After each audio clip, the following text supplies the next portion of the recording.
Hey, There's been so much interest in the economic boom that's been happening in Jamaica, both on the investment side and also as a place to move to.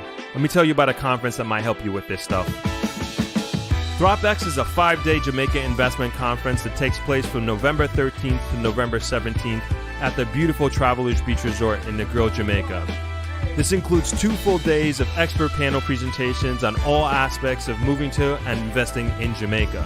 This includes the brightest minds in the Jamaican real estate market, certified financial advisors from the most prestigious financial groups in Jamaica, banking professionals from the most esteemed banking institutions in Jamaica, among others. If you are thinking about moving to Jamaica, this conference is the perfect opportunity to have direct access to not only individuals who have achieved your dream of moving to Jamaica, but you'll also be among like-minded conference goers who are also trying to move to Jamaica.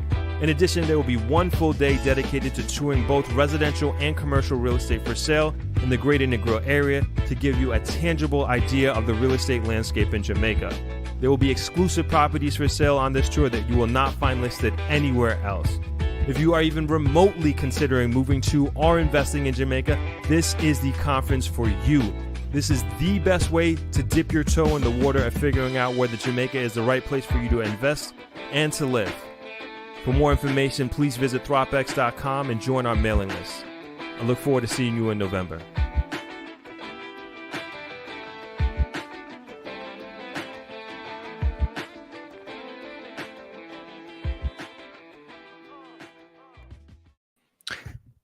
Hello, everyone. Welcome to another live stream. Today was a scramble to set this one up. Got 1,000,001 things going on that we're trying to do here, but we made it. And as you could probably tell by the title, we're going to be talking about Negril becoming its own municipality, which we've been talking about for a while now. I think we've talked about this in passing quite a few times. And this is at least the first article. We're going to go through it in a second. The first article that I've seen in a long time discussing this. And we're going to go through like the implications and what it could mean for Negril and what I think it will mean. But it definitely is like a big deal. And I remember having this first come into, it was in the Chamber of Commerce meeting. It had to be close to 15 years ago that I was like, man, Negril being its own township. I was like, that sounds awesome. And I was like, man, I don't know if this is going to happen in my lifetime. But things seem to be moving in that direction in a very strong way. And it almost has to happen, like with just so much development coming this way and so many things in the pipeline. There has to be just a higher level of control, and then us as a township controlling our own destiny. But we'll get to that in a moment. We'll get to that in a second. Of course, let me know where everybody is chiming in from, what city, what state, what country. Always like to hear it. We'll go through a few updates in terms of what's going on. We are starting a little bit early today because I have a dinner to go to in about hour and change, but we'll see what we can do in terms of how long we can hang out. So yeah, we'll do our best. We'll do our best in that sense, but definitely we'll have enough time to discuss this municipality and what's going on. Good to see everyone. Thanks for chiming in this week. I can't believe it's Thursday already. Got so much going on. Justin, as I see your name, I give you a big shout out. I think it was on Sunday about the tablets. So I got them when I went to Miami a couple of weeks ago. So I ordered them on Amazon and I picked them up in Miami. So thank you for that donation. Really, really appreciate it for our nonprofit organization. It's going to go a long way for sure. What's going on, Phil? Good to see you. Dosey Dose. Nice to have you on here. Hey, Andrew. Good afternoon, Miss Perfectly Imperfect. Cherie, good to see you. Andrew says Negril is deserving of having its own township for sure. I agree with that. Howard Rosen chiming in from Montreal. Phil is in Louisiana. Jeff is in Montreal. Awesome. B Bass, Negril is in the UK. Dosey Joe's chiming in from Northern California. Cherise in Texas. Maxine chiming in from Atlanta. Shayna Love Coaching, good to see you. Happy Thursday to you. Steve Stevens asks, is there a highway in the works to reach Negril? Yep, I guess we'll talk about that in a second. Pauline Bowyer, excuse me. Good evening, Throp, chiming in from Manchester, England. Always look forward to these streams. Awesome. Nice to have you. Winston D. Thanks for chiming in. Stevens, yes. There is a couple of things, couple of highways that are being looked at that I think they have actually been approved as far as I know coming into Negril. They are a couple of main ones, which is coming in from bypassing Lucy, bypassing Hopewell. So those are the main ones, but like not like a direct highway that you get off at the Negril exit. Not at least not that I have heard of at this point in time. So there is plans to really cut down the traffic from cut down the time to get from Montego Bay, in particular, Sanctions International Airport, to Negril, going to and from, of course. And as you bring that up, Steve, like the other thing that people are, I don't think people, and we've already talked about this, which is, I don't think we understand what's going to happen with Princess Hotel with the traffic, and there has to be a short-term plan. And we've discussed this. It just recently came up again in this group chat that I'm in. And so we've been discussing this a while, and the hotel is slated to open 2024, largest hotel in all of Jamaica, and it's in between Montego Bay and, well, in between Montego Bay and Negril, in between Lucy and Negril. And that again is going to be massive amount of increase in traffic. And we're already having traffic problems already. And so imagine putting in the biggest hotel in all of Jamaica in between an area that we're already having challenges with. So I don't really know the answer to that, and but I think there should be, and this was the discussion in the group that I was in, that there should be some sort of temporary plan put in place, because that thing is going to open.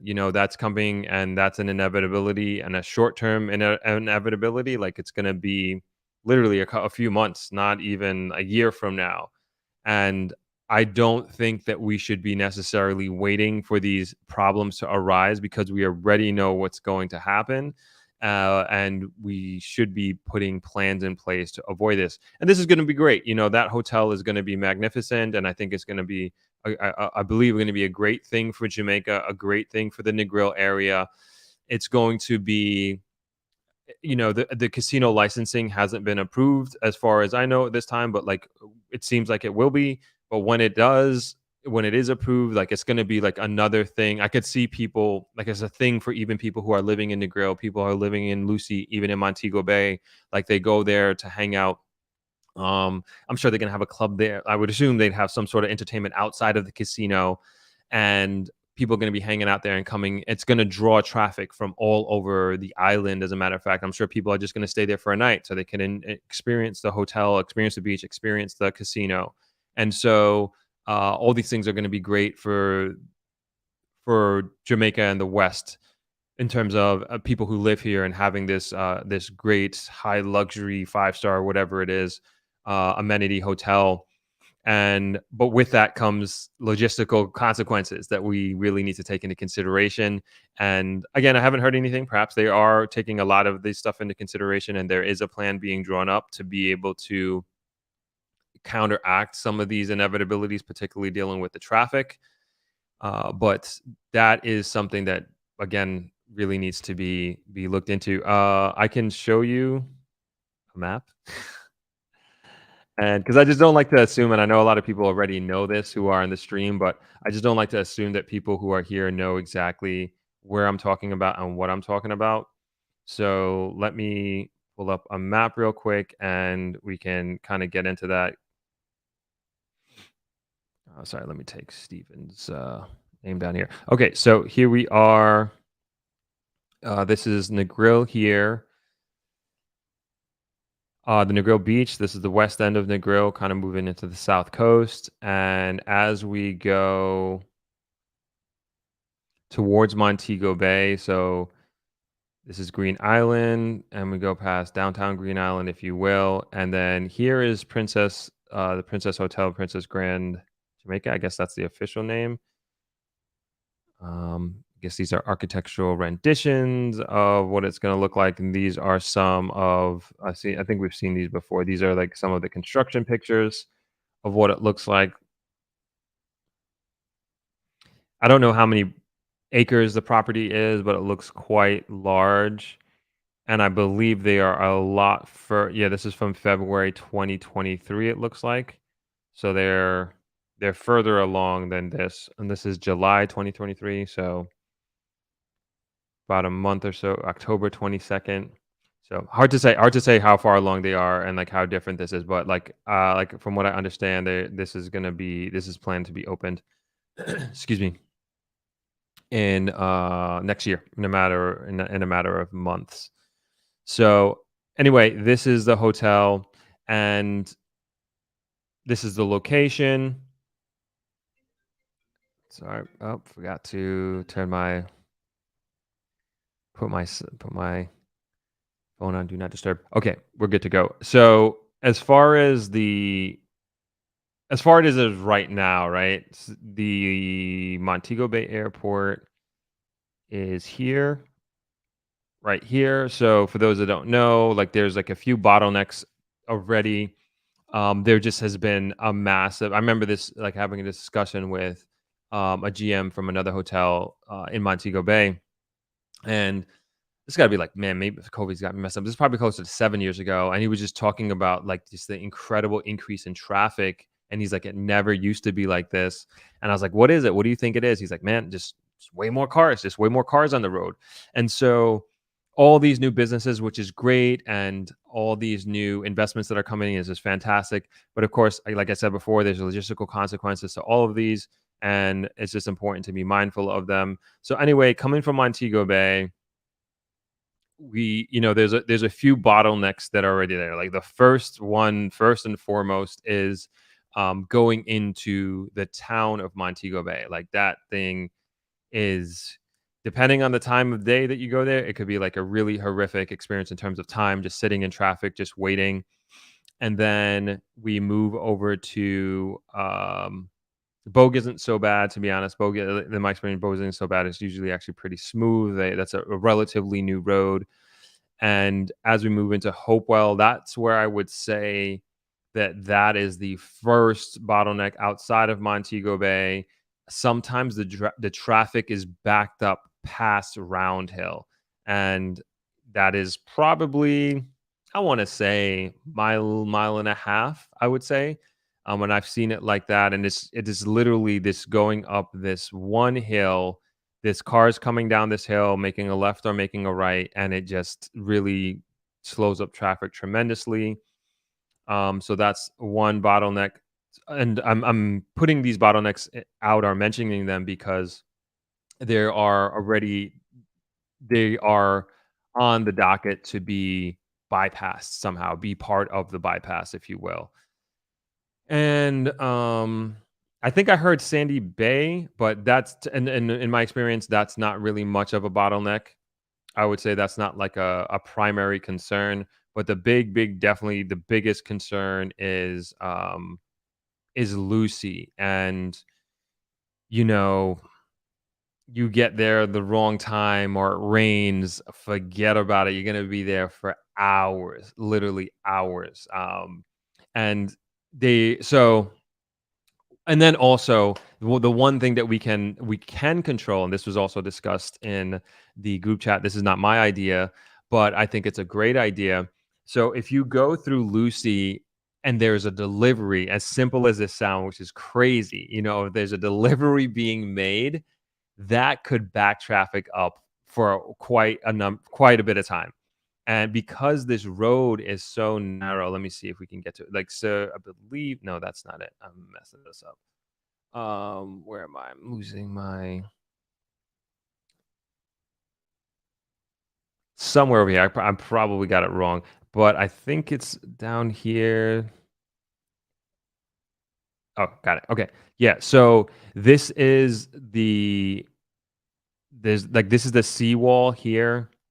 And there are businesses like on the left side here that have deliveries. And so you have that. And then also in the town of Lucy, it's there's a one-way road, and though their businesses are just cramped. And when they're having deliveries, you could just be stuck behind a truck or slowing down and have to go around. And then it becomes one lane traffic because it's one lane each way. And if the delivery taking up one lane going one way, that means there's one lane for like everybody. And so everybody says, wait there, let the other car pass. Then when that traffic slows up, then you can go.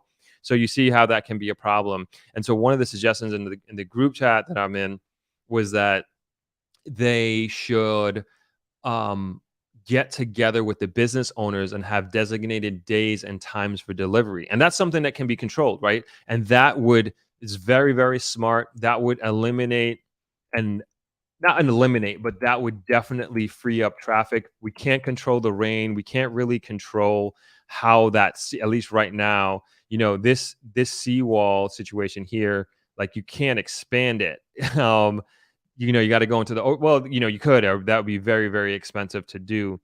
And so, and if you can imagine, sometimes this traffic is like backed up all the way over here, and then all the way around, like Fort Charles, like all the way around this corner. Sometimes it's like really, really, really bad. So I thought that was a great suggestion. Is to if the township, the mayor, whoever, the chamber of commerce there could coordinate with business owners to see if they can control when deliveries are made and do it at an optimal time that wouldn't necessarily interfere with regular I don't want to start to say what regular traffic is, but just having designated times for delivery, I think that would help a lot, and maybe even put it outside of the morning and evening rush hour. So that's something that I feel like can be done, and that just takes organization and takes effort to kind of assist with the traffic challenges. Let's hop over to the comments real quick, and then we're going to get into the municipality article shortly. And John, there we go. Justin, sorry, just seeing your comment here. Justin says Lucy though stuck there every time. Yeah, yeah, it's a real problem. It's a real problem. Jeff says Negril as its own municipality would be great idea. You should run for mayor. Absolutely not. I would not do that. No politics for me. That is not my future. Not in my future. Um, for Eva, will the casino be open to the public? As far as I know, I would assume so. That would not be a good idea for it to be closed off to its guests only. So I would assume so. Um, Red Girl, what's going on? Show the map. I got you, Justin. No problem. Dosey Dos looks like Concrete Jungle. Remind me when the Holiday Inn came to Montego Bay 50 years ago.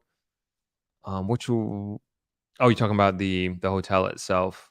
Yeah, I hope they have a lot of green space. I hope they plant a lot of trees and that sort of thing. But who knows? Who knows what their ideas are?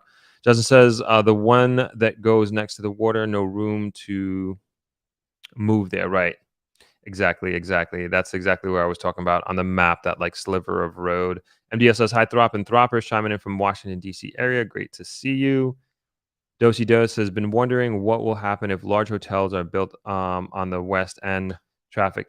Yeah, I don't think. I mean, I think I believe you're talking about Dosey Dos. I think you're talking about the West End of Negril, and so uh, the only way. So West End, like this was like 2007, 2008. The West End had a lot of big plans to develop like massively, but they would have to have built new roads and like they were basically building a new city, almost like a new a new Negril, if you will. Like, it was gonna have these, like, towering hotels and residents. They were even talking about having their own, fire station. Like, that's how much of development they were talking about, like, hundreds of acres. But, due to the financial crisis, it never worked out. But the West End is literally, like, just one road here going back, and then, eventually here you start basically, you're in the south heading east at some point, but it's very large. It's probably the largest part of Negril, I think, if I'm not mistaken. Like, it depends on where you stop considering it Negril or stop considering it the West End. But lots and lots of land space, but it's on the cliff, but very, very beautiful views, like, absolutely gorgeous, and tremendous amounts of potential there on the West End. So yeah, I don't know at least in the current infrastructure, I don't know if a large or like extremely large hotels would necessarily do well there. Although the Cliff Hotel is back there, and that's um I would say one of my favorite restaurants in the grill. And I will say, like, man, this is one of the most beautiful hotels in the grill. Like, this is it right here. Like, absolutely gorgeous, like, stunningly beautiful. And that's a I don't know how many rooms they are, but I would say it's a large hotel in terms of its space. Like, it takes up a large amount of space. But great restaurant, Zest restaurant. Uh, great food. Again, one of my favorites, one of my absolute favorites. All right, let's continue with these comments. Steve Stevens, you must address transportation infrastructure prior to development that will attract an increase in population traffic. Here in Toronto, we are living through it now. Yeah, we don't want to turn it into that a situation of that nature. I know we also don't want to become victims of our own success, and that can easily happen. Like, that can easily happen with how, if we're not careful, it seems like Jamaica is doing a great job of attracting international investors and having them really believe in Jamaica and its potential and its people. And so we just, of course, don't want to put the cart before the horse. And also, like you're saying here, Steve, is to learn from other examples around the world. Stu Williams, what's going on, Stu? Checking in from New York. Nice to have you, man. Miss Perfectly Imperfect says, waiting to get info about room rates for ThropX. I think, did you email me? I believe you did. I haven't, a bunch of people emailed me from Sunday, and I haven't been able to respond to anybody, but I think you did.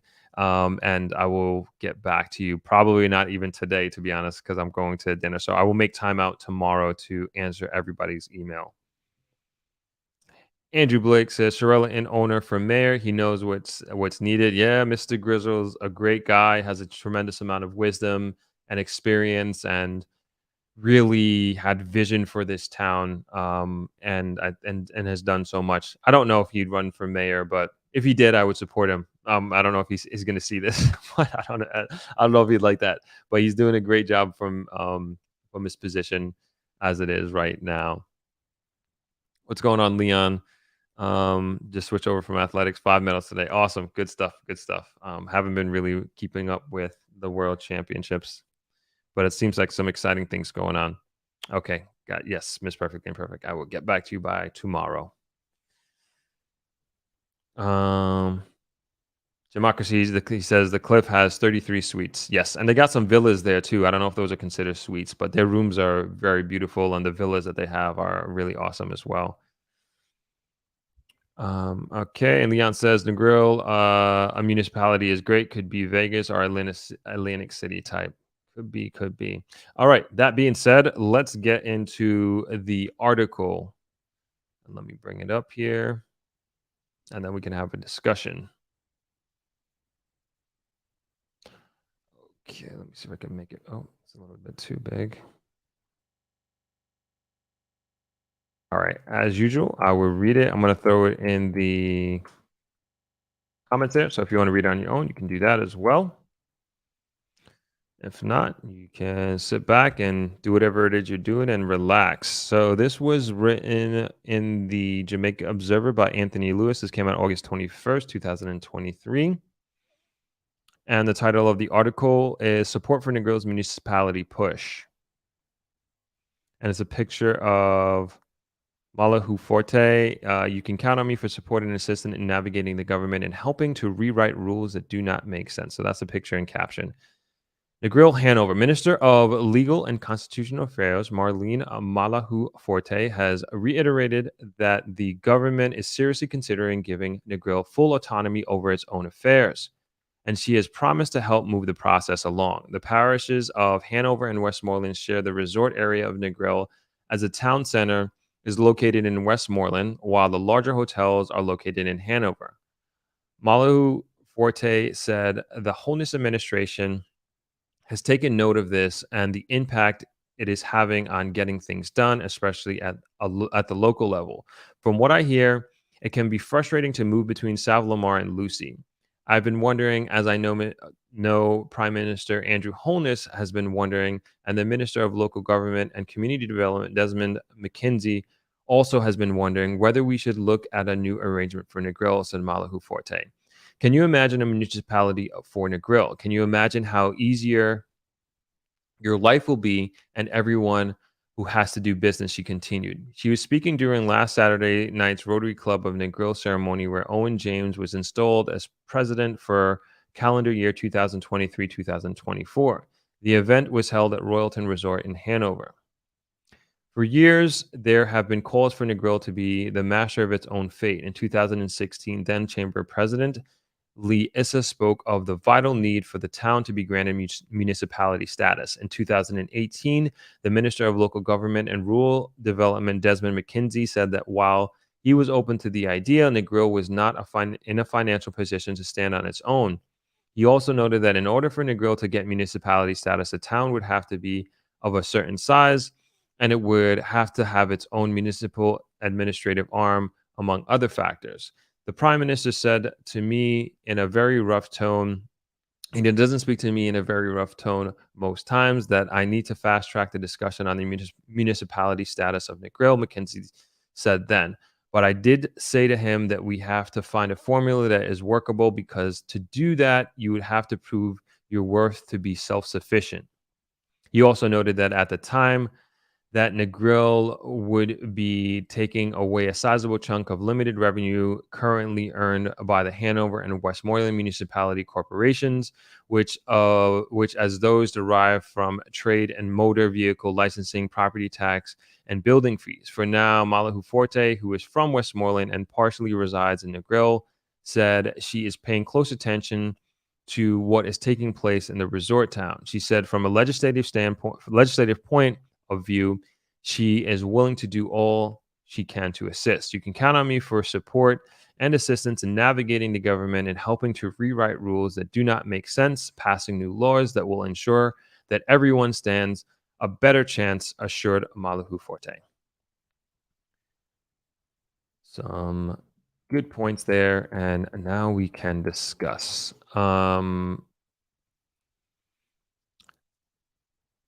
Let's go to the comments real quick.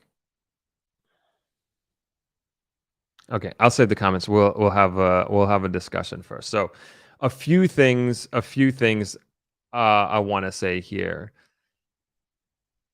So, I guess to start with, in terms of, let's understand the why the push for this in the first place. Like, why does this even matter? Why does Negril, or why should Negril become its own municipality? Why shouldn't Negril just stay the same as is? Business is good, hotels are doing fine, local business is fine, right? But it's not.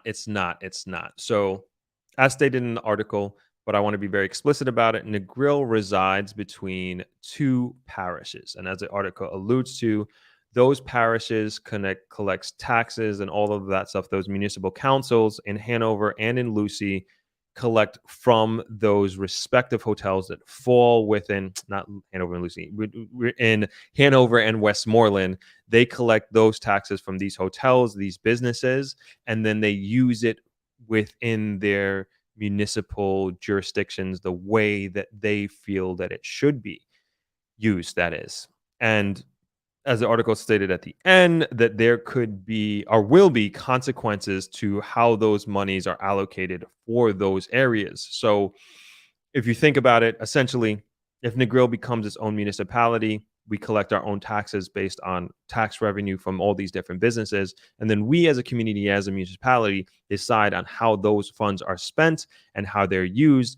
Where you would be, say, taking away, so from like we're travelers is in Westmoreland, and the taxes that go towards the municipality in Westmoreland, they are spent, say, in Sav or however it is spent. Like I could tell you, it's not being spent here in Negril, and so that therein lies the problem, and therein lies the want slash need to become its our own municipality and to have autonomy over our town because what it is right now, and this is just, and we'll get into policy in a second, and what it is right now is that when you come here, and we've talked about this many times before, like I and many people who live here are not very proud of how the town of Negril is being kept and the upkeep of the town in many ways. Like we talk about, I think 2 Sundays ago, we were talking about how terrible the road is,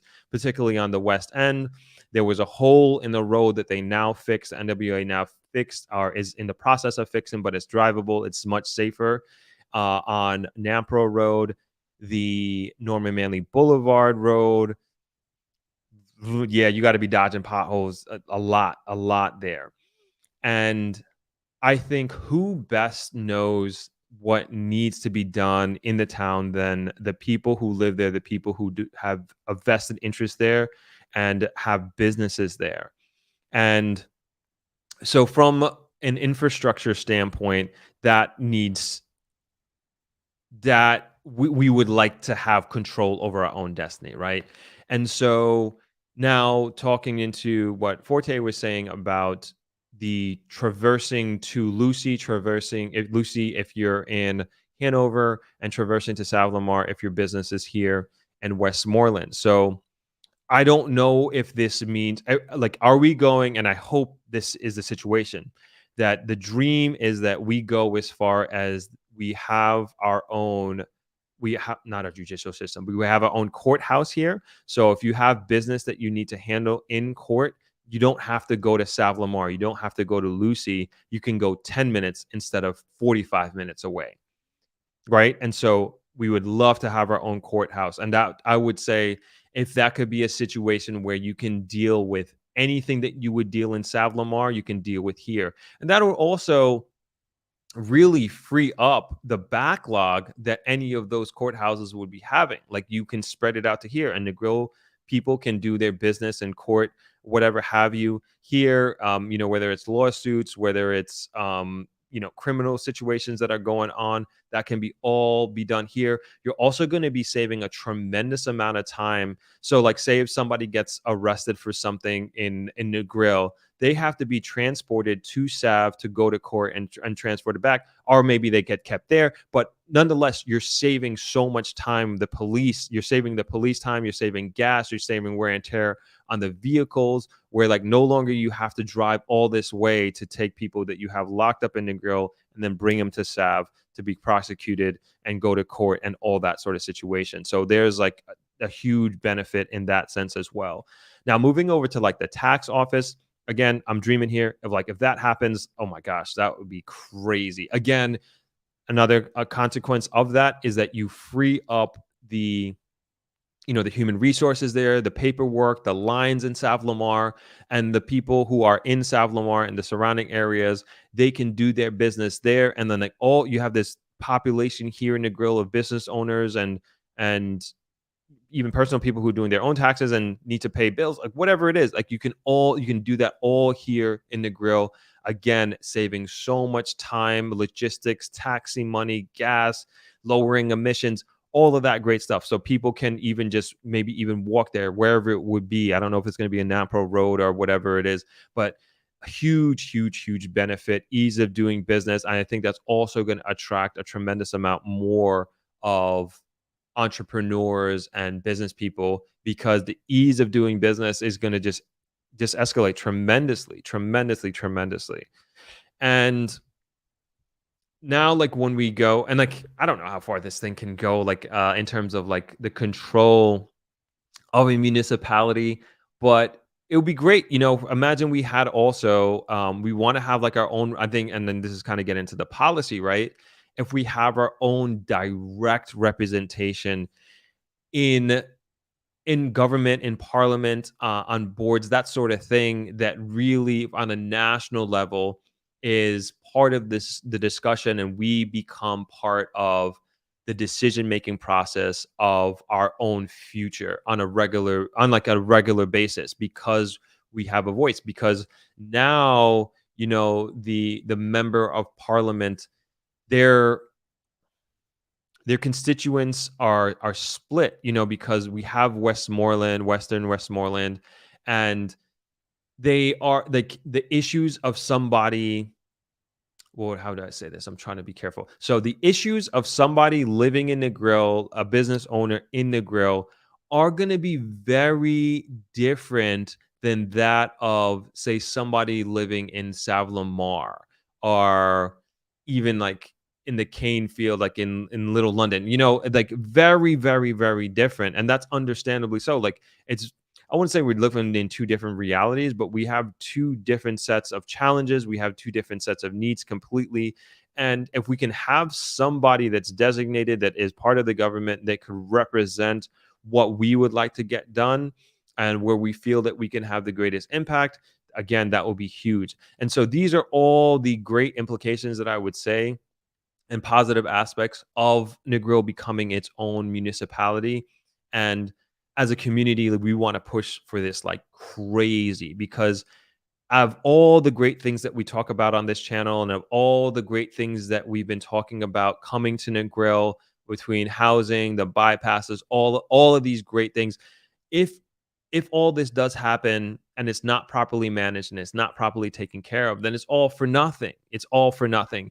And the way and the direction that we're moving in at this point is like, we need central leadership. We need leadership that has teeth. We need leadership that can really make moves and make a difference in the lives of the business owners and the lives of day-to-day citizens, kids. I mean, even schools. I'm not really too sure like what leeway these municipalities have, but like if there's a way that we can take money and invest in schools.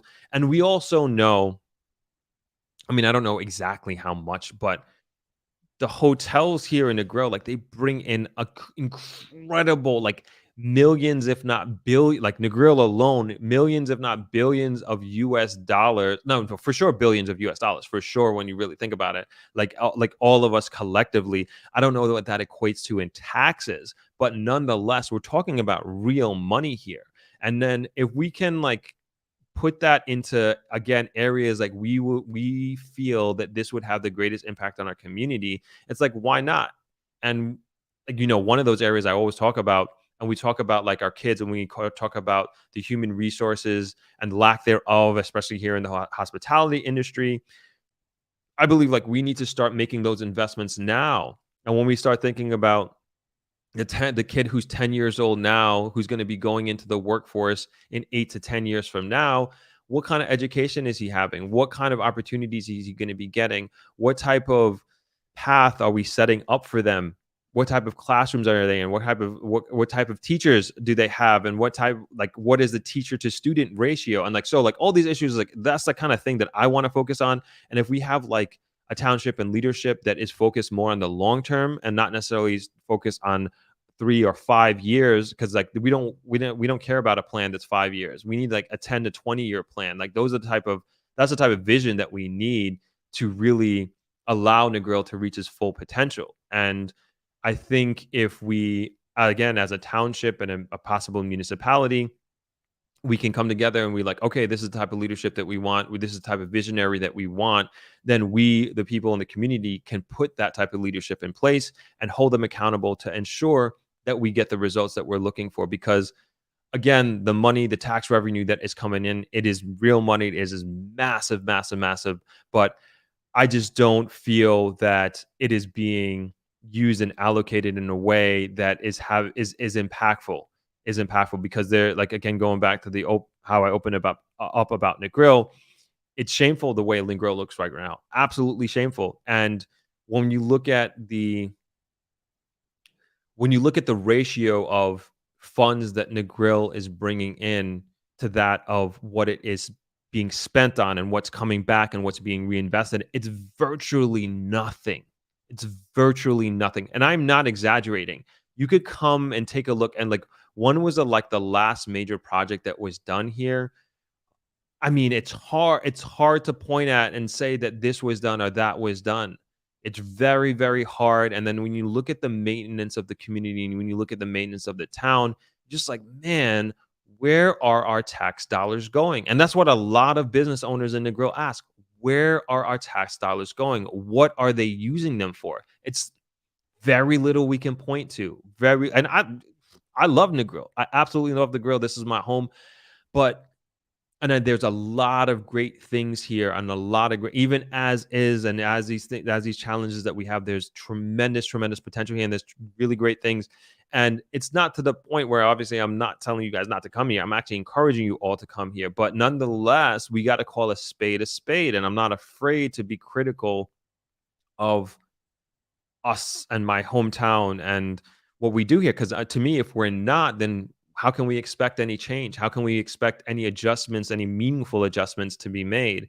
And so it's important that we put these things on the table. It's important that we discuss them. And it's important that we have people in place that are willing and want to take action to make these changes for the long term and really for I would say the greater good of the community. Let's hop into some of these comments. I've been going off for a little bit here. All right. Where are we at? Okay, Justin says, "What your runner throp?" I don't know what we're talking about. I don't know if you're talking about the suggestion to run for politics. Though she says, "D Grizzle does not need the headache. He has given more than any politician to Nick Grill." I agree with that. I agree with that. Talking about Mr. Grizzle at Shirella. And Steve says, "I'm surprised Jamaica doesn't have casinos by now. Bahamas and DR had them for a while now." There are casinos in Montego Bay and Kingston, but they're all electronic. So, but that doesn't really count. I'm not much of a gambler, but I have done my fair share of gambling uh, in Vegas and other places. It's fun, but it's also dangerous. Like I would say, and I'm sure this is the government's concern as well. Like my biggest concern is the effect on locals in terms of developing gambling addictions, and how do you curb people from that? And where is this? Macau. I remember, like, I think I read an article. I think it's Macau, where like if you're a local, like you're not allowed to go into the casinos there because they had a big local gambling problem, addiction situation. So I don't know if it'll get to that point, but it's just something to pause for concern for sure.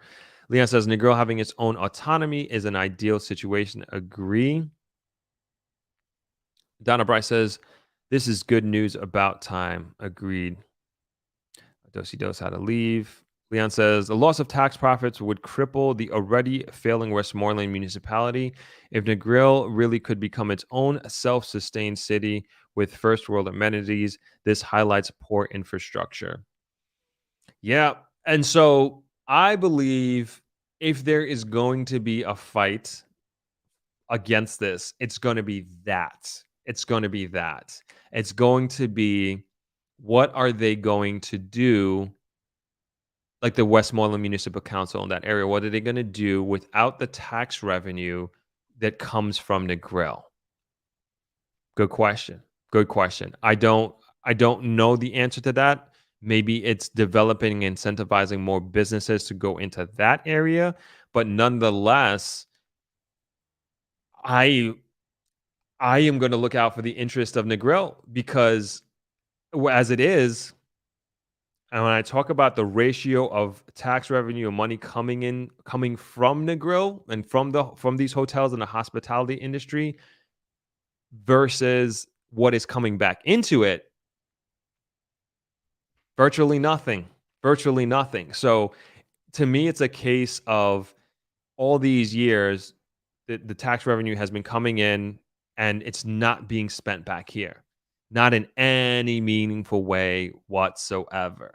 So if there's an opportunity for that to be changed and we can again have our own autonomy and it can be a situation that we, as Leon is saying, that we can have first world amenities because we are a well managed, well visioned, well structured municipality, super organized, and we are collectively have this vision for our township of what we want it to turn into, and we start driving not investment. Well, yeah, start driving investment in that direction, but also start driving the tax revenue in that investment.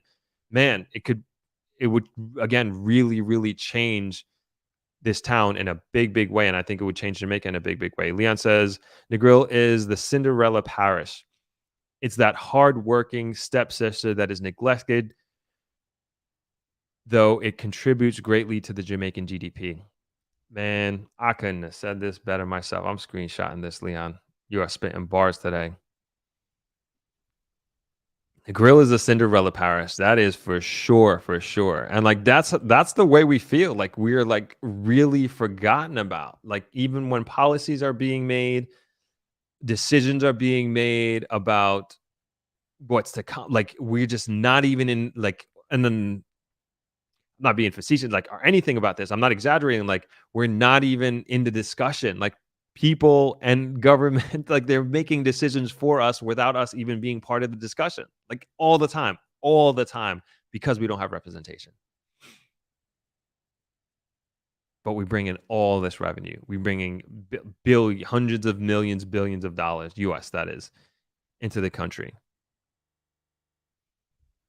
Democracy says that's like what they did with Portmore. Now Portmore has grown so much in population size. It's now on to getting Paris status. There we go. That'll be a dream. Channel of Coaching says, if you haven't already, please hit the like button. I would very much appreciate that. Ryokai says, I have a couple questions. I left the island a decade ago when I was a teen. I'm thinking about coming back and starting some ventures. How has your experience been living there? Do you have regrets? Good question. Good questions. I would say, do I have regrets? No, I don't have any regrets. I think I like my life. I like the direction that things are going here in Jamaica. It's a long time coming. I would say now 2023 versus 2026 when I first came here. 2006, not 26, 2006 when I first came here, the future was definitely not as bright. Maybe I wasn't paying as much attention as I am now to things, but I was very involved, super involved in the Chamber of Commerce, the Jamaica Hotel and Tourist Association as well. Eventually becoming and being part of taking on leadership positions in those organizations. And those are two very, very powerful non-political organizations that are well respected throughout the island. And even in those meetings, I was like, boy, we got a heck of a fight ahead of us here in terms of making like real change. But it was it was motivating, the challenge of that and the challenge that we had ahead.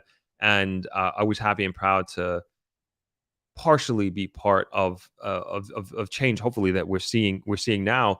So there was that mindset of patience, and then also I would say ignorance tied in with hope, because there wasn't a lot, at least from what I can remember, there wasn't a lot I was seeing where that like I knew Jamaica was this great thing that had great potential, but there wasn't something in place. And especially here in the West in Negril, it was just like, man, what a struggle. And mind you as well, I graduated in 2006, and like shortly after that, the global financial crisis hit. And so it was like a real struggle for me coming out of school and coming into a business internationally. And then I also had my challenges transitioning from America and American culture to that of Jamaican and Jamaican culture, not only socially but also from like a business perspective and bureaucracy, and like it's a very very frustrating transition to make a long story short. But nonetheless, I would say now it would be a different thing. Like if I were to move here in 2023, I would be like, I'm almost coming in. You'd be coming in on like a very clear upward trajectory. Whereas like in 2006, I would say like things were definitely going down and it wasn't looking good. And we were just like trying to weather the storm. Like that was like my life every day for at least 4 years. And then after I went to grad school and I moved back in 2011. And so, and even for like 2 to 3 years after that, it was still like, this is crazy. This is very stressful financially, otherwise. And then the last few years, then you started to see like all this money coming in investment, like not even it wasn't even happening in Negril yet. It was happening in other parts of the island. And you just started seeing and hearing like all these investments coming in and all this money coming into Jamaica. And they're like, man, this is happening in Jamaica. This is happening in Jamaica. And then it starts to trickle over here. And then some people start like recently, that is, in the last few years, people started like, oh, Negril. And so now all this investment and all these like potential hotels are coming here and everything like that. And so my experience 2006 compared to someone who's thinking about moving here in 2023 is very very different. It's a very very different Jamaica than it was back then, with, to me, very very clear and present potential. And in terms of the experience of doing business here and starting a new venture, that being your goals, like there is so much opportunity here, so much opportunity. But um I'm not sure where you're coming in from, like where you're moving from. But there is definitely going to be some adjustment. There is definitely going to be some, I would say, sometimes your patience is going to be very much tested. But I always tell people, especially when it comes to sometimes very arduous bureaucratic processes that you may be facing at a bank, at a government agency, whatever have you. And you're saying, yeah, if this was America, this would never happen. If this was America, I would be done in 15 minutes instead of 6 hours. And you're probably right. And I say to that is, don't allow that frustration, and it is frustrating. I'll give you that, but don't allow the experience of something of that nature to deter you from achieving whatever it is that you would like to achieve. And to put that in context, we also got to look at the many, many, many successful businesses, both local and also foreign investors as well, who come in here, start small, medium, all sized businesses, and do very, very, very well here. And we got to look at them as examples. And you got to tell yourself, if they can do it, so can I. They had to go through the same BS that you're probably going through at that moment in time, that you're thinking of quitting and you're saying, this is impossible, this is frustrating.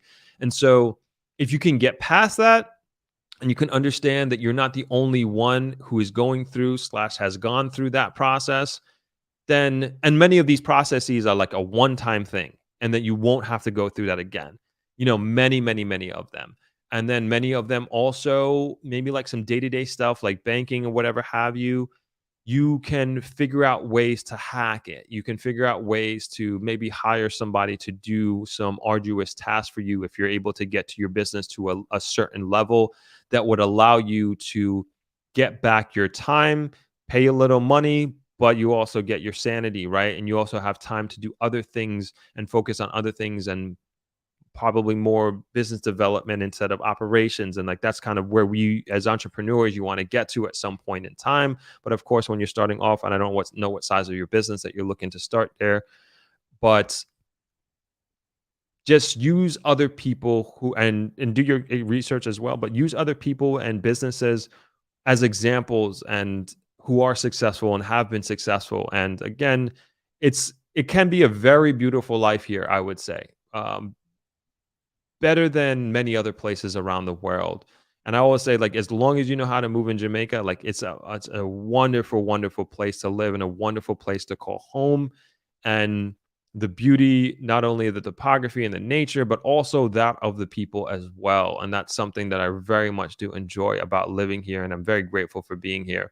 But there is going to be some frustrating times, and a lot of it has to do with what your perhaps baseline of understanding of what it is to do business and conduct business, perhaps in your home country that you're typing this from. So I hope that helps you. Leon says a municipality plus airport and bypass would be golden. However, MP Forte didn't give a timeline. How is this different from the Portmore municipality talking that has been wheeled by the government? Good question. Good question. And to me, it's like the timeline. We like as a community, like I just read this article, right, and we went through it. Sounds great. She's talking about it. Fantastic. But we can't allow this to sit here. We can, like, okay, the government, the article has been written and it's been talked about. It's automatically going to happen. Absolutely not. Like, I know the way things work out here. I know how it works out here. So if we don't push for it, it's either not going to happen, or it's going to take many, many, many, many, many, many years for it to happen. And so now it's on us. Now it's on us and us, the people, to hold MP Forte accountable, and also McKinsey as well, Mr. Desmond McKinsey accountable as well, and like push this thing through. Where are we? What's the next step? Can we assist? All this stuff. It's like, and we got to push. We got to push. We got to push. And if we don't push, they get busy. They got other things. They got a million people in their ear, and we got to be one of those million, right? And so it's on us to like you rightfully said, is to hold them accountable, figure out what the timeline is looking like. Ryu Kai says, so where is the money going if Sav and Westmoreland not developing either? Good question. Good question. I don't know. I don't know how public, I'm sure they are, but like public spending, how public spending records are, and like how nitty gritty it is. Are we looking at like a 10K that we could look at and like break down, like, hey, why do you do this? How do you justify this spending? So I'm sure that sort of thing is available, but good question. But it ain't coming in the grill. It ain't coming in the grill, not in any meaningful way. I am Saidi says, politician needs 300% salary increase. Inside, not so inside joke. Kingsley says, every parish needs to address the municipality issue. The government needs to put in place communities/towns, etc., where local input and management is central and backed by a strong provincial national government. Agreed. Your comment before, you're talking about the running or watching the World Championship. Oh, right. Okay, I see. No, I'm not making the World Championships. Although I wanted to make the Olympic trials in February for the marathon, but I don't think that's going to happen. Just injuries. Like that was my goals from last year. I thought I could do it, but it's too tall of a task for me to get in that type of shape to run a marathon basically before January. And under 218. But that's for another time. That's for another discussion at some point. Hopefully, maybe I could hit that time. Miss Perfectly Imperfect says, you're not allowed to go to a casino in the Bahamas either if you're local. Oh, well, there you go. I didn't know that. Steve says, when I went to the Atlantis Casino in Bahamas, most of the gamblers were foreigners. Yeah, I've seen that as well. Steve says, open up to private investment without unnecessary red tape. Less tax revenue would be needed addition by subtraction. Democracy says, the only way the tourism revenue can be spent in areas it came from is if they implement a parish tax. That way, taxes collected there stays there. So that was one suggestion that came up years ago, that hotels like Negril hotels would charge, like, say, $1 or something like that, like a Negril tax. That every hotel was like, yes. So it'd be like $1 for every room night or something that somebody stays. I mean, even if it was 50 cents, that would be incredible. That would be an incredible amount of money that we can put towards directly doing things that we want to get done here in Negril, and that would be nothing. That will be nothing like that will be nothing for us to do. At least I don't think it would be nothing. I talk about us, the travelers, like to put on like another like a 50-cent tax that goes towards on every room night that somebody stays in a hotel room in Negril. It goes towards Negril specific things. Huge difference. Kingsley says the island should have 7 provinces with real boundaries and localize most public service, law enforcement, and security amongst other possible amenities. Too many of these communities aren't represented. Jan says until municipal status has been granted to Negril, perhaps the Negril Chamber of Commerce could negotiate with the government to retain an agreed percentage of the revenue to currently contributes to the consolidated fund.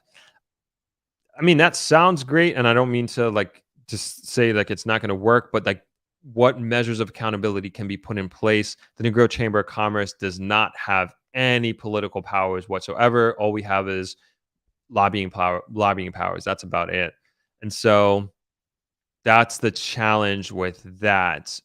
Unless there's like some representative that goes into the Westmoreland Municipal Council that is part of the oversight committee. I don't know, but I see where you're going with this. I see where you're going with this, Jan. That would be great. That would be great. I don't know how in reality how that could pan out, but I think that's a great idea.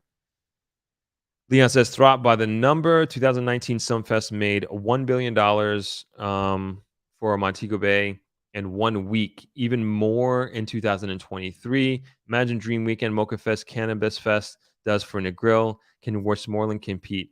They will fight." Yeah, it seems like all of those events do pretty well. I think, at least from I don't know what their pockets are like or their books are like or anything like that, but it looks like they're doing pretty well. What's going on, Synthwave Pro? Nice to see you as always. Galloway says, "Greetings to you, brother, Uncle Rick, Clover, Taylor, and all saints of the most holy. Peace to this house." Okay, thank you. All right, we are at the 1 hour mark. And like I said, I have a dinner to go to. We can go a few more minutes. But that I would say is essentially, my thoughts on the Negril becoming its own municipality, and I think that there's just so much potential with this, like incredible amount of potential, and what that could mean. We can dream, right? We can dream, but at the end of the day, even with this article, it comes on to us as a community. Like, we just need to push it, and we need to do what we can to continue to put this on the forefront. And it's important. The media, putting it out to the media and these national newspapers is very important. So, like, we're thankful for that and thankful for the coverage.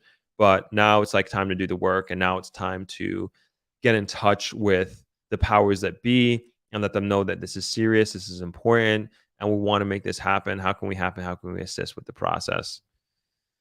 Democracy says, "Drop, have you ever spoke with TPD Co? In what respect?" Like, I speak to them. We speak to them as a hotel property. That's about it. What do you mean? TPD Co, for those that don't know, that is the Tourism Product Development Company, and they're essentially the regulatory body for hotels and the hospitality industry.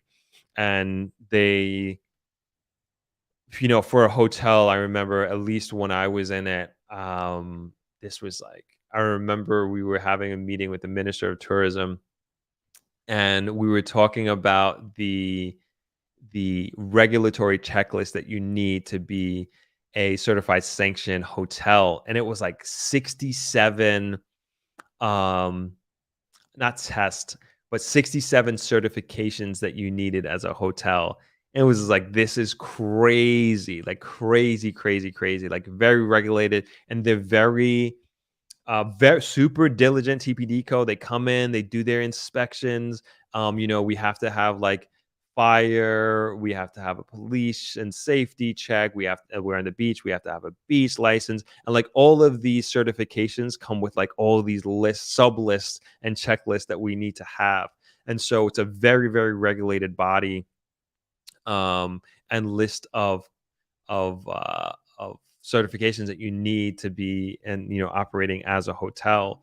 And so, yeah, just that thought just came to me, but I don't know if it's still 67. I know they were talking about cutting it down, but it's good. It's a good thing though, in a sense that it speaks to so many elements of safety, so many elements of just having like a standardized hotel in terms of a product. So in that sense, it's very good because when you think about where Jamaica is now and what I would like to say the standard of a Jamaican hotel or Jamaican property, this is the body that kind of sets the bar. And you just don't know. And especially like if you're like you just not a hotelier, right? Like so my dad, for example, like he was not a traditional hotelier. He didn't go to school for hotel or hospitality or anything like that. It was just like he learned on the job, turned it into a lifestyle business, and then me and my brothers took over, and now we grew up in the business, and like we are without a doubt a hotel. We are hoteliers, and we are a hotel family that we very much learn. And we didn't. I mean, we have our schooling in various for various different degrees, but nonetheless, we became hoteliers and we understand these regulatory bodies. But imagine, again, if like I was like, oh, I want to be a hotelier, and I just come in and I just think it's a matter of putting four walls up and a bed and a bathroom and that's it. No, it's more than that. And there's certain standards that need to be put into place. And so, in a sense, that I do think it's a good thing. But man, yeah, it would be great if they could take off some some of these things because it's a lot. It is a lot, but I do understand at the end of the day. Uh, okay, Democracy's clearing up his question about speaking to TPDCO. Speaking to them for what infrastructure development they are considering for Negril. I know they have been involved in bringing Harmony Beach Park to life. So great, great, great point, great context. So for those who are unaware, Harmony Beach Park is in Montego Bay, and they did a phenomenal job. So that was done by the UDC. Let me see here. Oh no, I'm looking for live pictures. These are like the renditions. Oh yeah, okay, I got it, got it, got it.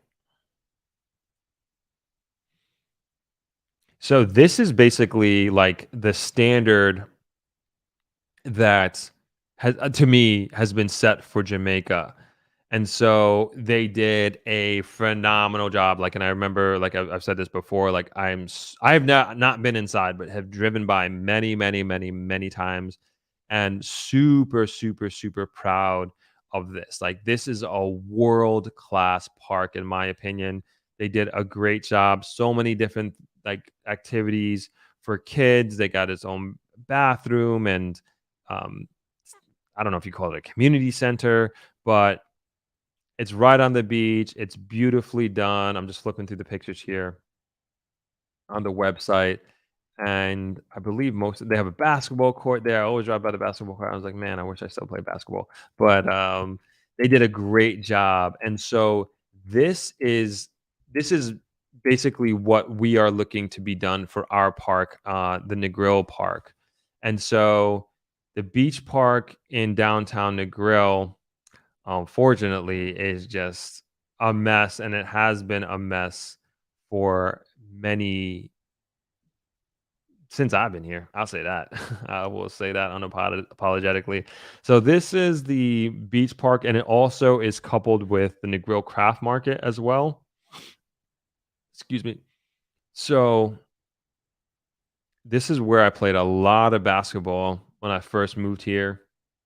So there is the Grill Community Center. The craft market is right next to it. So a lot of our guests here at Travelers walk down to the craft market because we're within walking distance, and it is a beautiful, beautiful piece of land, beautiful piece of real estate. So this is the basketball court here, and it's just closed down and gated up right now. Like when I first moved here, There was just like every Sunday there was beach parties. Like somebody would rent it out. For those of you who know Cuba, he passed away, unfortunately, rest in peace. And he used to do parties there every Sunday, and it just became this like Negril Sunday event. And like we were always playing basketball there for like hours until the sun went down. And it was just like a lot of fun, but it was still like a pretty terrible park. But at least the space was being used and people coming there. And now it just kind of sits there.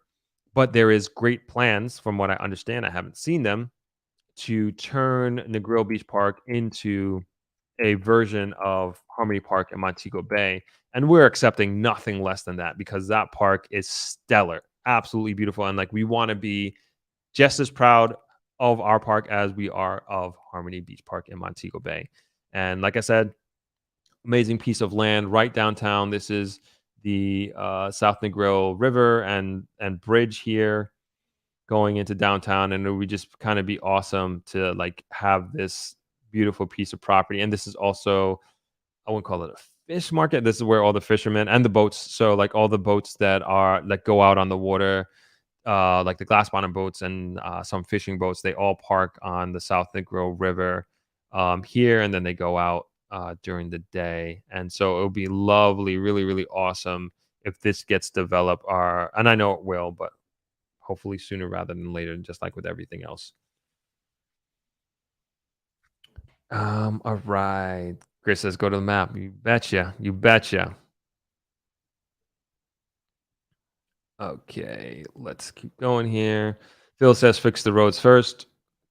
Agreed. Roads needs to be fixed. Phil asks, can you use community involvement to fix the roads? Only from a lobbying standpoint, from what I understand, at least, and then also the media embarrassing the powers that be to get it done. That's the only way I've seen it done. Um,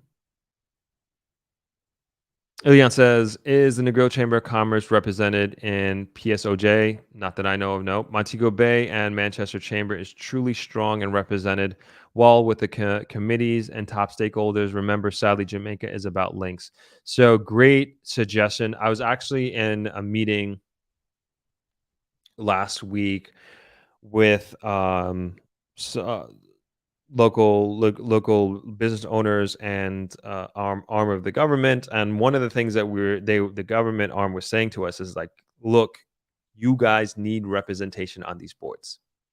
And we weren't even talking about that, but that's what it came down to. He's like, you need somebody in these meetings, and this is what you might be alluding to here, Leon. You need somebody in these meetings that are representing the interests of the grill and its people. And there was just no argument in the room. There was just no argument in the room, and there's like everybody saying there, like, man, they are right. Like this is exactly what we need, and we do need to harp on it. So I think we understand that as a community very much so. I think we do. Shayna Love Coaching says, what would be the first priority if Negril were to obtain municipal status? What would that look like? So great question. And it also depends on like, are we going as far as my hopes and dreams of like having our own courthouse, our own tax office? Like that to me, I would say if we can get to a point of like having those set up, man, that will be crazy. That will be so crazy. I mean, that's gonna save so much time and effort in so many different ways, and that would be awesome. That would be awesome. I think a lot of things a lot of things could get done. I mean, even when I have to do tax stuff, I'm just like, oh my gosh, like, and I procrastinate and I push it off because like it's just like even taking the drive to go there, and you're just like, here we go, and it's not the roads are okay there, going there. I don't want to complain about every single road and pothole that there is, but I would say that would be like a huge priority to start with. And then after that, or if that's not in the equation, I would say just cleaning up the town. Like, oh my gosh, like clean up the town, get in place processes that would allow for sustainable cutting of the verges. Cleaning up the town, I would also include fixing the roads, putting lighting on the shared user path that we have here, Across the street, there's a running and walking path that runs parallel with the road, and so getting lighting on that, getting lighting on throughout Norman Manley Boulevard, that's a safety concern, and then same thing with like the medians that we have in the road. And so, I mean, I don't know if the map shows these, but we'll see in a second. Let's see here. Okay, so we're here in front of Travelers.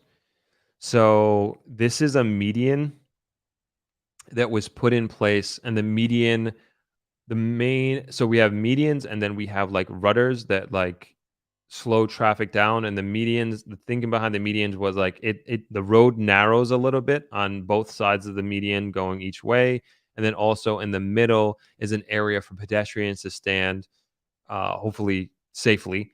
And the idea, we have 4 of these in the grill. Extremely, extremely poorly maintained. A lot of the signs and reflectors have been knocked down. And so fixing all those, I think, and the road itself, it would be like a big, big priority. And then eventually, like, I mean, again, like I was saying before, of investing into schools and things of that nature, and just making the town into, I think it was Leon who was talking about having first world amenities and focusing on those. But that's just me. That's just my thinking, my and then where my head is at. Great question, Shane. I appreciate it. Cherie says, "Hello, Throp. It was nice meeting you last week in the lobby. My parents and I enjoyed our stay. Big up to the staff. We were greeted with a very warm welcome. Bless up. Awesome, awesome, awesome. Nice meeting you as well. And thanks for staying with us. Very much appreciated." Leon Newton said, "It's perfectly imperfect." Oh, I'll let you guys talk. Kingsley says, I have been to Harmony Beach Park and I can testify it's amazing. I jogged there last time I was in JA. Awesome. Good to hear. Inga Baby, very beautiful. We need a park like that in every parish. Agreed. Agreed. Leon says, Harmony Park was on the books for 2 decades before execution. So think on that. Thanks for bursting my bubble, man. No, we can't allow that to go. We can't allow this to go 2 decades. Not even close. Not even close. Kingsley Grant says, speaking of parks, that's one of the amenities that needs to be localized, except for national parks. Jan says, how about Negril lobbying with the government via the MPs and councillors representing the area in both parishes? So historically, good suggestion. Good suggestion. Historically, is like Negril gets tossed to this Paris and tossed to that Paris based on convenience. That has been the history. That has been the history. And so we've tried, this is not something that we haven't tried before. And it works for it's worked on some things, most things it hasn't, I would say. That's just the honest truth. I think your thinking is well positioned and I think it's smart, but the practicality of it hasn't been working. It just hasn't. Alfonso Worth, what's going on, man? Says Throp, what's up? Yeah, I'm happy for you guys in the grill. A ton of developments heading that way. The next 5 to 10 years in the grill will be total different place. It will. It will. Like again, I said this on Sunday. Like I'm hearing about a lot of developments, but like I haven't confirmed them. I've only heard them from rumors, or else I would announce them, so to speak, and let you all know about that. But just haven't been able to confirm them emphatically. And then also, I think some of the developers and the people doing these things, perhaps they want to keep it secret. So I don't want to, announce it or let people know what's coming on without getting their permission here. Throp, yes, you guys are about to get a town center similar to that of Morant Bay Town Center that's under construction now with a courthouse and all the government settings on the compound, on the card for a town center. Man, that's going to be amazing. I mean, if that's true with the courthouse, then that would mean, is that has to go hand in hand with the municipality, right? Has to, I would think. Definitely looking forward to that. Andrew Blick says, if Negril built a Harmony Park type property, would the beach be cut off? No, it would have to continue to be public. I would say getting into the park would probably be cut off, but the beach itself, it could not be. It has to remain public. It has to. I mean, and then when I say public, like you can traverse it. You know what I'm saying? Like you can go all the way downtown. There should be no gate or anything stopping anybody from walking along any part of the beach.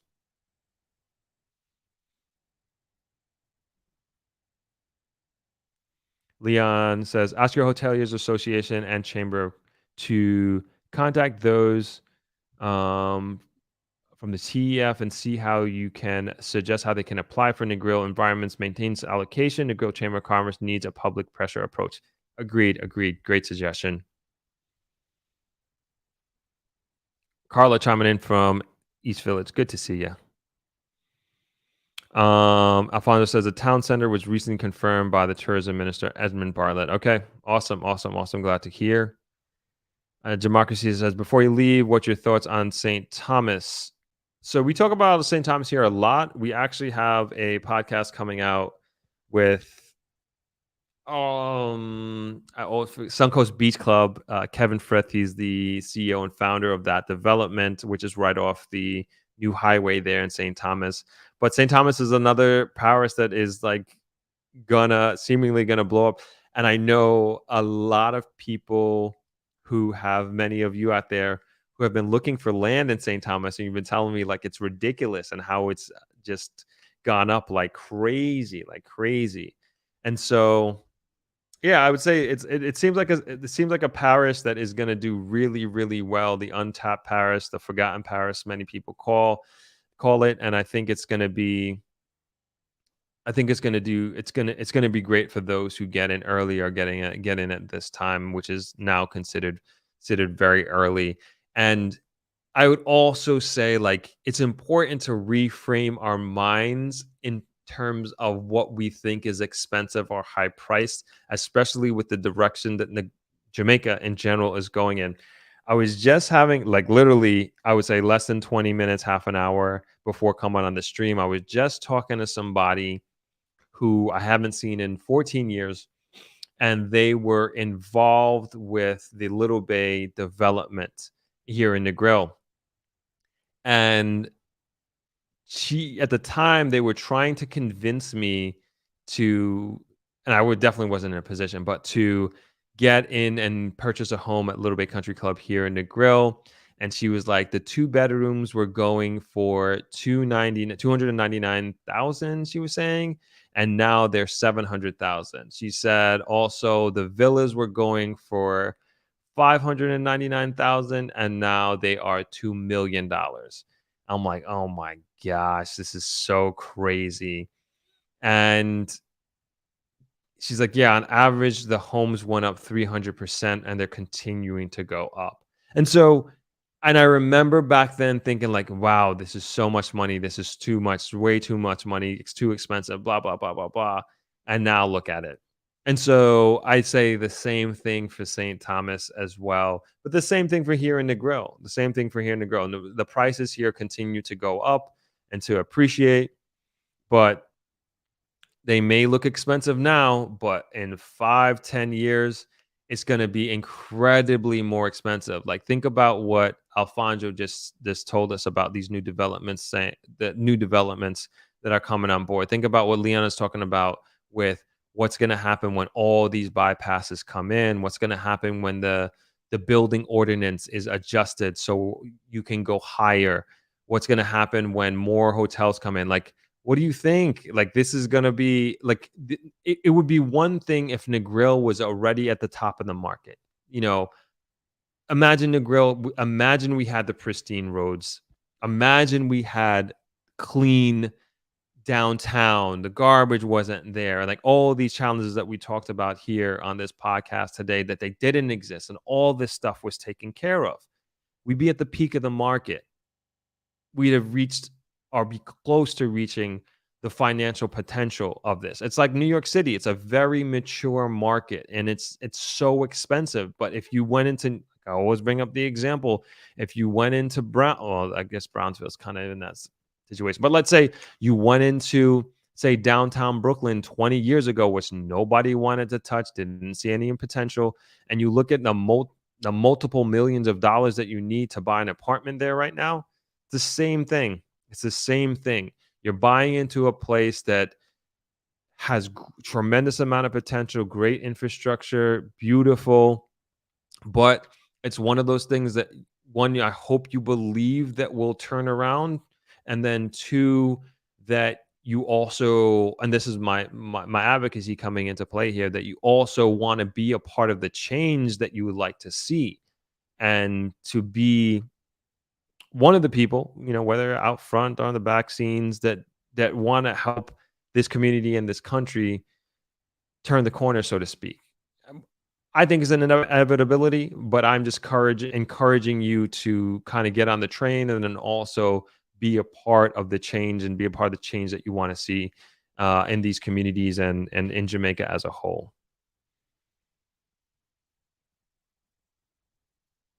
For Eva says, do you not have an issue as a hotel owner with the beach being public and allowing people to harass the tourists slash your guests?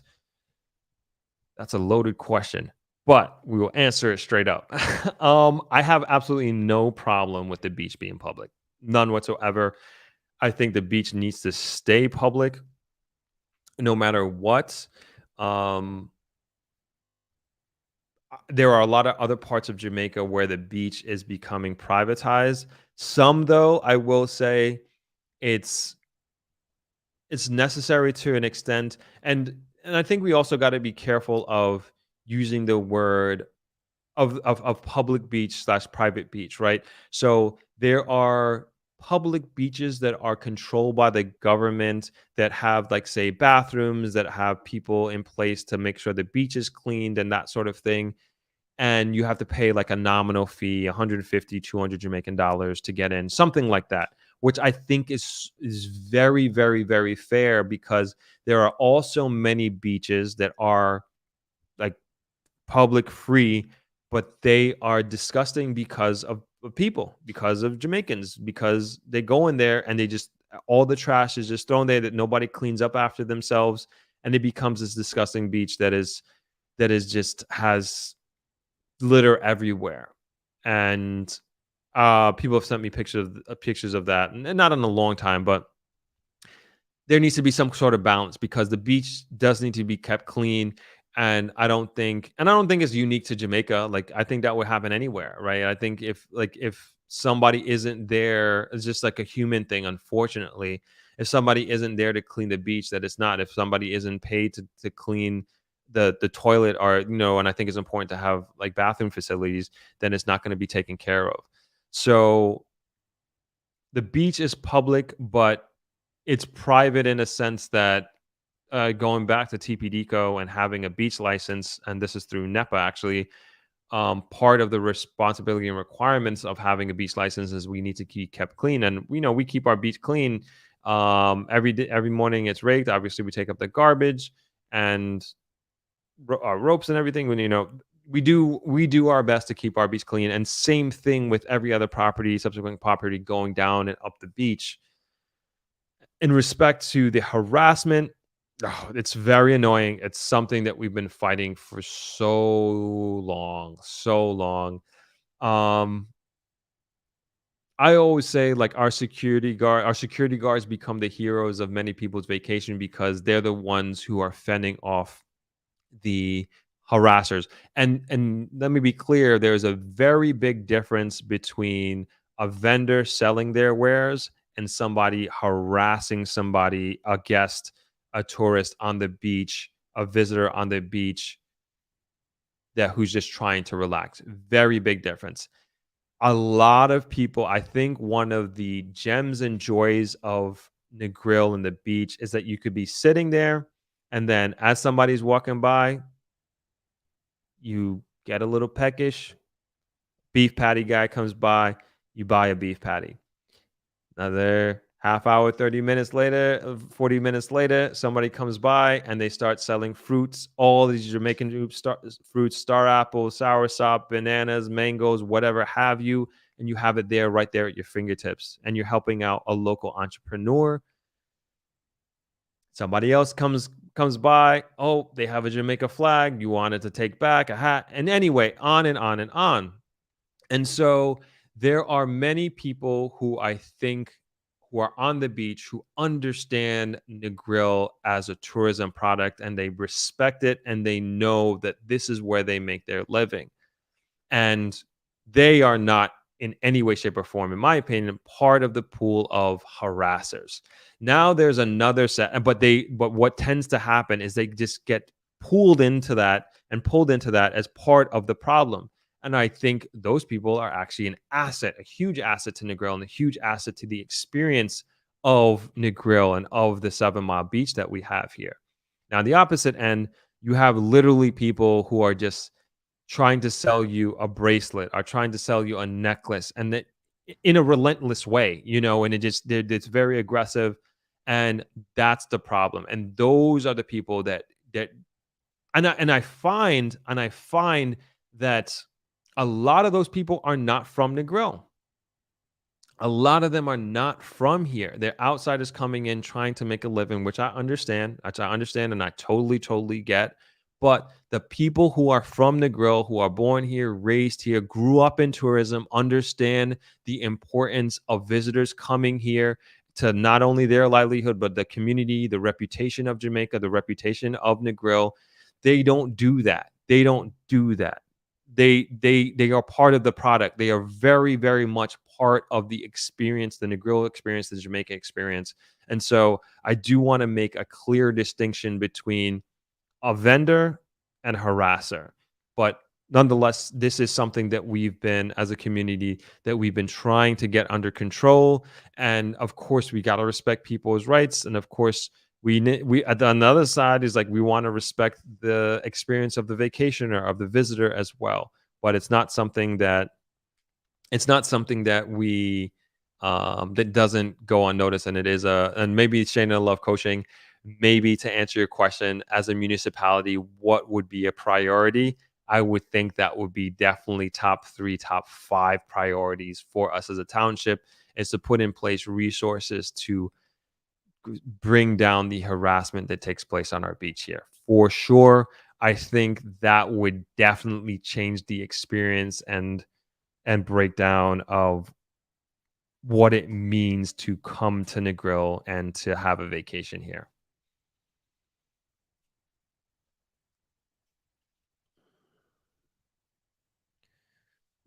Oh, I gotta get going. So we are time is marching. All right, let's finish up these last few comments, and then I gotta get out of here and get ready for dinner. Kevin Frith says this is from Leon. Kevin Frith says he's first, but there's numerous large infrastructure and development coming because Kingston is overpopulated and they've chosen to extend by going east to St. Thomas. Right. That's the importance of that highway. So we did a pod with him, and I think, man, don't quote me on this, but I think it's like 20 minutes to Kingston from St. Thomas with the highway. If somebody can correct me on that, but I think with the new highway, it's gonna be 20 minutes, which is a game changer. Like, of course, you're gonna get a home if you live and work in downtown Kingston. You're gonna get a home in St. Thomas, right? The kid that's an easy commute, at least now, right? There, I would assume, like in this beginning stages, there would be a lot less traffic.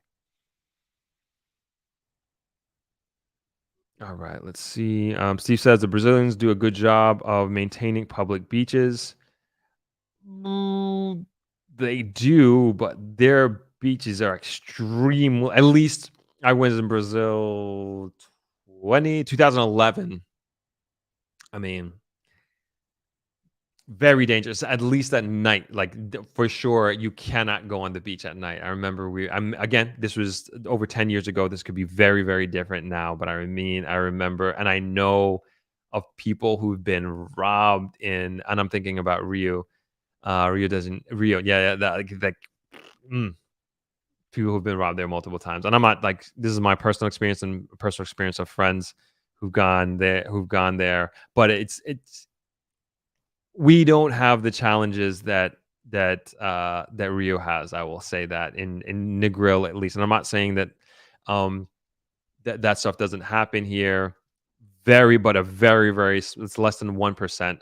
of crime against tourists here in Jamaica as a whole. So we have a very, very good track record as far as that's concerned. Over that part of the world, again, at least 2011 when I was there, that wasn't necessarily the case.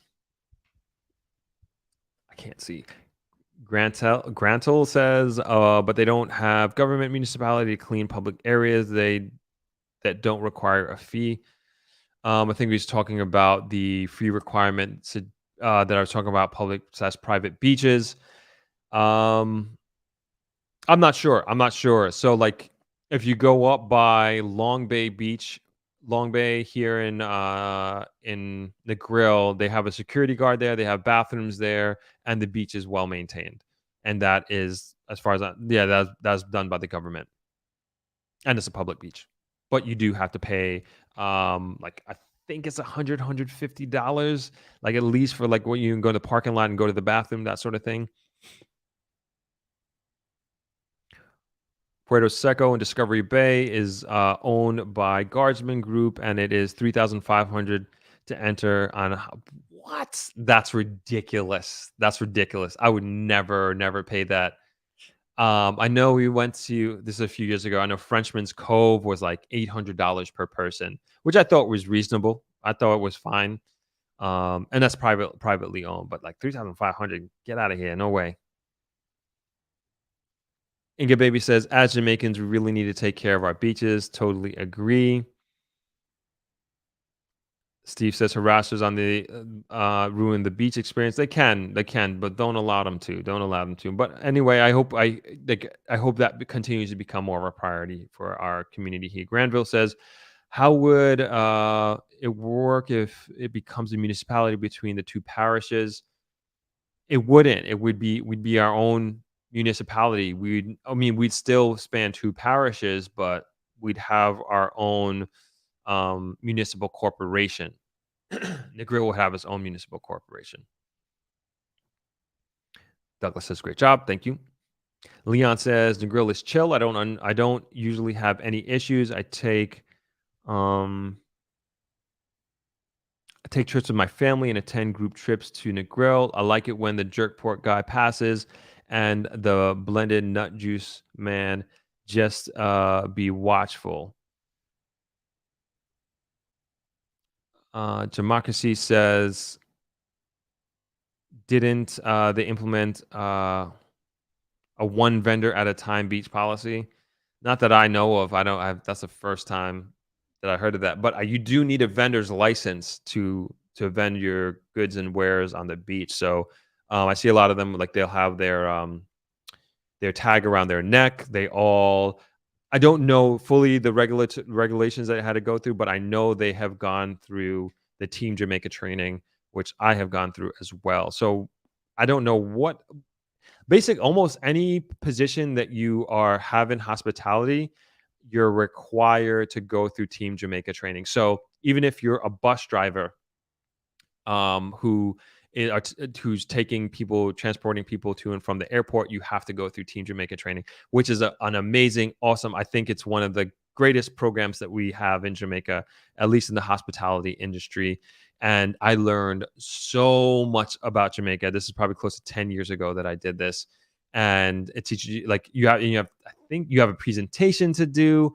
You just learn about the history of Jamaica. You learn about the history of hospitality in Jamaica, and it's just like a really, really wonderful program that is over. I think it was like a 5-day course that we had to take, and it's like an all-day course. You're there for hours each day, but it was a lot of fun, and I learned a lot. And so anyway, the vendors on the beach, they have to go through this course as well, which I think is so important because it also teaches the importance about the economy of tourism and also the role that you play as an individual in that economy. And they teach you about just different aspects of being a part of the hospitality industry and the importance of being courteous. And I think there should also be some sort of renewal program. But I know a lot of people are very proud to have gone through that course and gone through that program. And like I said, like almost anybody from a GM to a bus driver to a vendor on the beach goes through this course. And even like I said, even I did it as well. Andrew Blake says some Negril vendors have attitude, but on the whole, understanding the same could be said about tourists. Oh, that's for sure. That's for sure. Both sides, right? So I also think it's important, like how you approach. I mean, I'm not saying anybody out there to be disrespectful, be take disrespect in any way whatsoever, but I get it. It's annoying. It can be annoying. It can be very annoying at times, especially like if you're not in the mood. Especially also if you're staying at a place that doesn't necessarily maybe don't doesn't have security period on the beach or doesn't have a decent security on the beach. So that also could play into the experience that you have. Tisha says the harassment is not as bad as it was a decade ago. It was horrible, especially with the speedboat guys, for sure, and jet skis. I don't know if that's what you're referring to, Tisha. Tisha, excuse me, Tisha. Um, the Yeah, I will say I don't know if everybody feels that way. I mean, other hoteliers who just like are always with properties on the beach, but I feel like that has it has gotten better. It's not as for sure, it's not as bad as it used to be. Definitely not as bad as it used to be. Um, at least I could speak from here at the hotel, here at Travelers. Oh, Tisha talking about the water motorbikes. You're talking about jet skis. Okay, yeah, that's what you're alluding to. Yeah, jet skis. Yeah, there's no jet skis are banned here in the grill, and so that was without a doubt a nuisance because of the harassment. Like they would drive up and like very dangerous as well, obviously, but they were also a nuisance in the aggressive manner that they would come up to you to try and solicit their services on the jet ski, and then also like the sound you'd hear it like first thing in the morning, these jet skis like speeding up and down, zipping up and down. And now it's like peace and quiet, peace and quiet. Steve says, I mean, the cleanliness of the beaches in Brazil. Okay, that's what you're talking about. Yep, I agree. I agree. The, the beaches in Brazil were very, very clean. Absolutely. Agreed. Totally agree.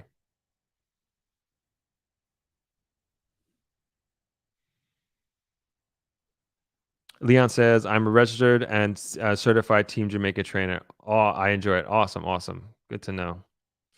That just says he was drawing a blank. Clive Thompson says, Throp, just reaching out to you regarding a ticket for Throp X in November. Is there any coupon available? Please advise. I'm in the UK. Thanks in advance, Clive.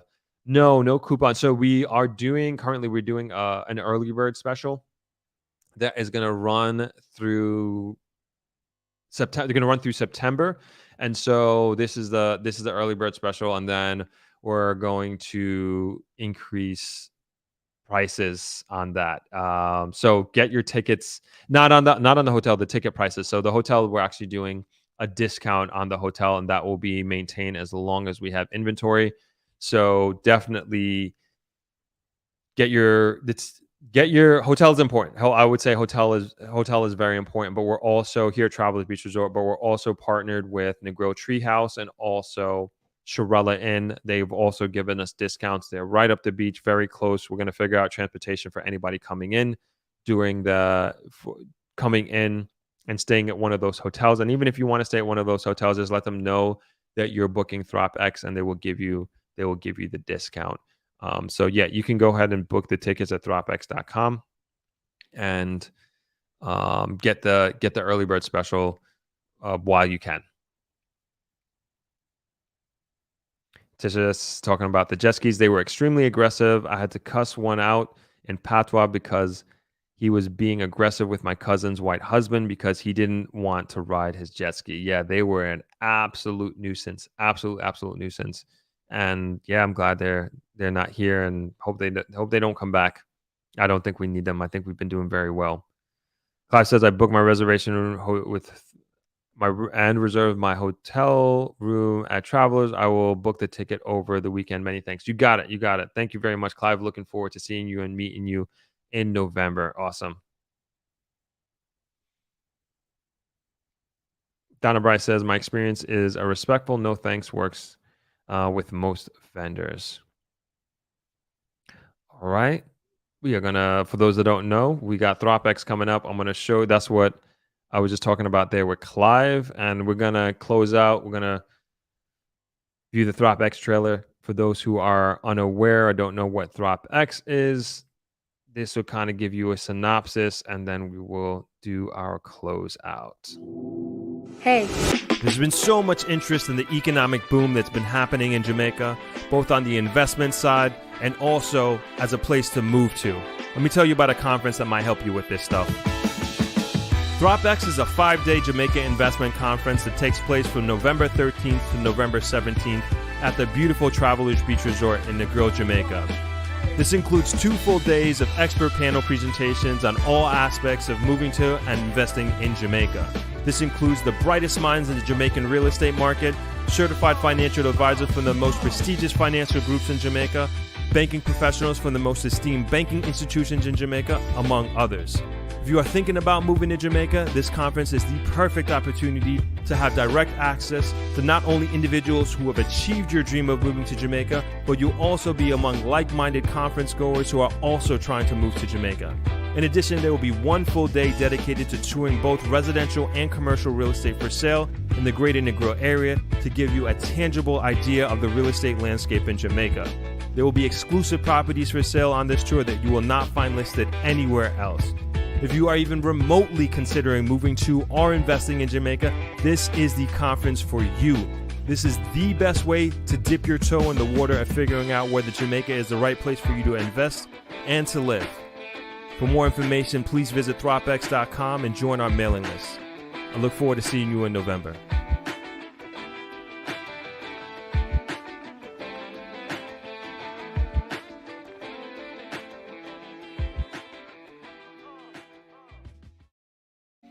All right, we're going to start wrapping up here. I'll answer the last few comments. Jay Fitz, yes, I got your email. I was saying earlier, based on the last live stream, a bunch of people emailed me, and I still have not had a chance to get back. But I'm going to set some time aside tomorrow morning to answer everybody's email, and I think some people are going to be emailing me today as well. So all emails will be answered tomorrow, dedicating my morning to that. So I promise we will get that out to you. So thank you for your patience. I'll get back to you tomorrow morning, Jay Fitz.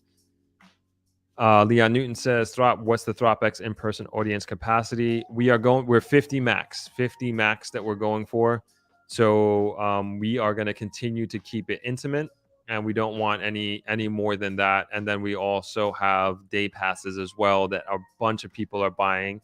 So we're just keeping an eye on day passes, along with people who buy the full packages as well. So 50 to answer your question. Last question, we'll end with a funny one. Democracy says, any thoughts on the rafting and clay massage guys? Some say they harass the women. I've seen these videos. These videos are scandalous. No real opinion. Hey, these women go there for it. These women go there for it. So I don't know. I don't know. People go there and pay for these services. I see them all over Instagram. I feel like people like fly in specifically to go on these rafting trips. Very, very funny. Very, very funny that you bring these up. Bring that up, actually. All right, and last comment here, and then we're gonna wrap up. Are you reading? Leon Newton says, "Are you reading last year's ThropX reel?" What do you mean? Am I reading that wrong? I should be asking. I'm not sure what you mean. If you could clarify, Leon. But hopefully you get that up before we close out here. So anyway, thank you guys for joining here today. This midweek, end of week live stream. Not sure what you want to call it. We're supposed to have Scotch Boys come out last Saturday, but it's going to be coming out this Saturday. So it's going to be the CEO and Matthew of Scotch Boys. But we're releasing this Saturday. Of course, we'll be back on Sunday for our regular live stream starting at 12 o'clock here. I think we are going to have a guest on, but we are going to yet to be confirmed. So that'll be Sunday. and we are trying to get the newsletter. We got so much going on. We got trying to get the newsletter out tomorrow that I've been um, promising for the last week and a half or so. We're just getting our list together about all the different people that we've been confirming, and we have some awesome, amazing speakers. We've been listening to you all out there in terms of the subject matters that you're interested in, and we made sure that we delivered on those speakers. So really excited to be announcing who those speakers are. Steve asked, when is the conference going to be? It's November 13th to November 17th. 5-day conference that includes two full days of panel speakers, and it includes 1 day of what do I call it, socialized marketing with a boat ride and an evening out on the town. And then it also includes a I'm losing my closing music here, a full day of visiting different real estate property for sale in the greater Negril area. So we try to make it an all-encompassing investment conference, not only from an education standpoint, from great minds in real estate and in law and in banking, but also giving you a tangible experience of getting an understanding of what the possible real estate opportunities could look like for you here in Jamaica. Randall says, hey, Throp, how do I get the newsletter? If you could sign up at thropx.com, and you can sign up there and just add your name to I'll just put it up there on the screen there. You can sign up there. And again, we're trying to get this thing out tomorrow. Okay, yeah, I'll drop the link here. There you go. Dropped it there. Thank you, Shayna. Shayna is reminding me to breathe. Yes, need to breathe. You're right.